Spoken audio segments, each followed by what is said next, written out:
दोस्तों, आप लोग के बता दें कि प्रदीप पांडे चिंटू जी के फिल्म रहे दोस्ताना। तो दोस्ताना फिल्म के जो कि गाना एंटरटेनमेंट रंगीला पर 1 घंटा पहले रिलीज किया गया है। तो दोस्ताना फिल्म के जो कि गाना एंटरटेनमेंट रंगीला पर आ रहल बा।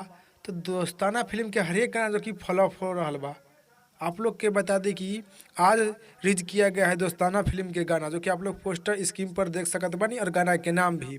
तो आप लोग के बता दें कि 1 घंटा में 5,000 दर्शक लोग देखले बानी।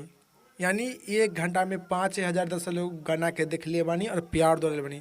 और वो गाना के लाइक 686 दर्शक लोग लाइक के बानी और 33 गो दर्शक बेड लाइक मानी 33 दर्शक के गाना पसंद आयल बा, जो कि दोस्ताना फिल्म के गाना बा। और 35 गो दर्शक कमेंट कैले बानी। तो आप लोग के बता दी कि प्रदीप पांडे चिंटू जी के फिल्म दोस्ताना के गाना जो कि आ रहल बा एंटरटेनमेंट रंगीला पर, तो जो कि हर एक गाना दोस्ताना फिल्म के फ्लॉप हो रहल बा। तो आप लोग भी चिंटू पांडे जी के फैन मानी तो आप लोग भी एंटरटेनमेंट रंगीला पर जाई, गाना सुनी और सुनकर सुपर डुपर हिट बनाई। काहे कि दोस्ताना फिल्म के 2-3 गो गाना आयल बा एंटरटेनमेंट रंगीला पर, जो कि हर एक गाना फ्लॉप हो गई बा। तो आप लोग के गाना फ्लॉप हो के कारण का बा, आप लोग अपना राय और अपना विचार कमेंट बॉक्स में ज़रूर बतलाएं। फिलहाल में इतने, फिर से मिलेंगे नेक्स्ट वीडियो में। जय हिंद, जय भोजपुरी।